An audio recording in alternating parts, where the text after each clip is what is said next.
नमस्कार। घटना चक्र बुक वीडियो के इस शैक्षणिक मंच पर आपका स्वागत है। हमारा उद्देश्य है ज्ञान को सरल, स्पष्ट और सुलभ रूप में आप तक पहुंचाना। आइए आरंभ करते हैं अध्ययन और सफलता की इस यात्रा को। नमस्ते। कभी ये सोचा है कि सरकार की इतनी बड़ी फाइनेंशियल मशीन आखिर चलती कैसे है? इसका जवाब छिपा है सालाना बजट में। और ये जितना कॉम्प्लिकेटेड लगता है ना, उतना है नहीं। आज हम 2025-26 के बजट को एकदम आसान तरीके से समझेंगे। तो चलिए शुरू करते हैं। तो सबसे पहले बात करते हैं इस बजट के साइज की, मतलब ये कितना बड़ा है। क्योंकि जब आप इन आंकड़ों को सुनेंगे ना, तभी आपको समझ आएगा कि सरकार के ऑपरेशंस का स्केल असल में कितना कितना विशाल है। तो ये आंकड़ा है 8.08 लाख करोड़ रुपए। जी हाँ, 8.08 लाख करोड़। ये इतनी बड़ी रकम है कि इसे इमेजिन करना भी मुश्किल है। और पता है, ये पिछले साल से 9.82% ज्यादा है, जो साफ साफ दिखाता है कि स्टेट की इकोनॉमिक एक्टिविटी और एम्बिशंस दोनों ही बढ़ रहे हैं। तो ठीक है, अमाउंट तो बहुत बड़ा है, लेकिन सवाल ये है कि इतना सारा पैसा आखिर आता कहां से है? मतलब इन सब सरकारी योजनाओं को, डेवलपमेंट को फंड करने के लिए ये पैसा आता कहां से है? चलिए आज इसी को समझते हैं। अब देखिए, किसी भी बजट को समझने के लिए, चाहे वो सरकार का हो या अपने घर का, दो ही चीजें सबसे जरूरी होती हैं: आमदनी और खर्च, इनकम और एक्सपेंस। आप इसे बस एक बहुत बड़े परिवार के हिसाब किताब की तरह समझ सकते हैं। तो एक तरफ है प्राप्तियां या रिसीट्स, सीधा सा मतलब है वो सारा पैसा जो सरकार के पास आता है, टैक्स से या दूसरे तरीकों से। और दूसरी तरफ है व्यय यानी एक्सपेंडिचर। ये वो सारा पैसा है जो सरकार खर्च करती है, जैसे सैलरी देने में, सड़कें बनाने में या दूसरी सोशल स्कीम्स पर। देखिए, पैसा कहाँ खर्च होता है ये जानना तो इम्पॉर्टेंट है ही, लेकिन उससे भी पहले ये समझना जरूरी है कि ये पैसा तिजोरी में आता कहाँ से है, राइट?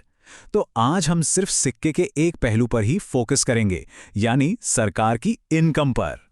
तो चलिए अब देखते हैं कि सरकार की कमाई का हर एक रुपया आखिर आता कहाँ से है। तो सरकार को ये पैसा मिलता कहाँ से है? इसके कई सोर्सेज हैं और इनको समझना जरूरी है, क्योंकि यही मिलकर स्टेट की फाइनेंशियल हेल्थ की पूरी पिक्चर बनाते हैं। चलिए एक एक करके देखते हैं। सबसे बड़ा हिस्सा देखिए, 37.4%, ये आता है राज्य के अपने टैक्स से। इसमें क्या क्या है? SGST है, एक्साइज ड्यूटी है जिसे शराब पर लगने वाला टैक्स, और स्टैम्प ड्यूटी है जो प्रॉपर्टी खरीदने बेचने पर लगती है। ये सरकार की कमाई का सबसे मजबूत, सबसे डिपेंडेबल जरिया है। अब आते हैं दूसरे सबसे बड़े सोर्स पर। लगभग 1/3 कमाई यानी 32.4%, ये आता है सेंट्रल गवर्नमेंट के टैक्सेस में राज्य के हिस्से से। मतलब जो टैक्स केंद्र सरकार कलेक्ट करती है, उसमें से स्टेट का शेयर। ये दिखाता है कि सेंटर और स्टेट के बीच फाइनेंशियल कनेक्शन कितना मजबूत है। और अब ये रही पूरी पिक्चर। बाकी हिस्सों को देखें तो 14.4% आता है पब्लिक डेट से। इसका सीधा सा मतलब है सरकार जो पैसा उधार लेती है।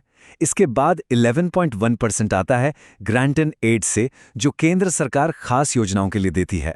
और बचा हुआ 5% वो बाकी छोटे मोटे सोर्सेज से आता है। तो हमने पूरा ब्रेकडाउन देख लिया, लेकिन अब जरा उन दो सबसे बड़े हिस्सों पर दोबारा फोकस करते हैं, क्योंकि सच तो यह है कि यही दोनों मिलकर राज्य की इकोनॉमिक स्टोरी की फाउंडेशन रखते हैं। और ये पॉइंट बहुत जरूरी है। राज्य की लगभग 70% इनकम सिर्फ और सिर्फ दो सोर्सेज से आती है: राज्य का अपना टैक्स और केंद्र के टैक्स में उसका हिस्सा। ये सिर्फ एक नंबर नहीं है, ये स्टेट की फाइनेंशियल स्टेबिलिटी की रीढ़ की हड्डी है। तो पहला सबसे बड़ा हिस्सा, राज्य का अपना टैक्स, 37.4%।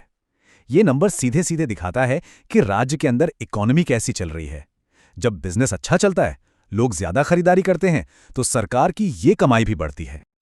और दूसरा सबसे बड़ा पिलर है केंद्र के टैक्स में मिलने वाला हिस्सा, 32.4%। ये हमें बताता है कि राज्य अपनी फाइनेंशियल नीड्स के लिए केंद्र पर भी काफी हद तक डिपेंडेंट है। ये एक तरह की पार्टनरशिप है जो राज्य के डेवलपमेंट के लिए बहुत जरूरी है। ये बार चार्ट इन टॉप 3 सोर्सेस के बीच का फर्क एकदम साफ कर देता है। आप देख सकते हैं, टैक्स से होने वाली कमाई की दो ऊंची इमारतें हैं, और उनके मुकाबले उधार से आने वाले पैसे की इमारत काफी छोटी है। और ये एक मजबूत फाइनेंशियल पोजीशन का साइन है। तो हमने काफी कुछ देख लिया है ना? चलिए अब इस पूरी बातचीत के जो सबसे जरूरी पॉइंट्स हैं, उन्हें एक बार क्विकली समराइज कर लेते हैं। तो इस पूरे एनालिसिस से 3 बातें बिल्कुल साफ हैं। पहली, बजट का साइज बहुत बड़ा है, 8.08 लाख करोड़। दूसरी बात, लगभग 70% इनकम सिर्फ 2 तरह के टैक्स पर डिपेंड करती है। और तीसरी, उधार यानी बोरोइंग भी एक जरूरी हिस्सा है, जो कुल फंड का 14.4% है। तो अब हम ये तो समझ गए कि पैसा आता कहाँ से है, लेकिन असली सवाल, असली डिबेट तो अब शुरू होती है कि इस पैसे को खर्च कहाँ किया जाना चाहिए, प्रायोरिटीज़ क्या होनी चाहिए। एजुकेशन, हेल्थ या फिर इंफ्रास्ट्रक्चर जैसे सड़कें और पुल, ये वो सवाल है जिस पे हम सबको सोचना चाहिए।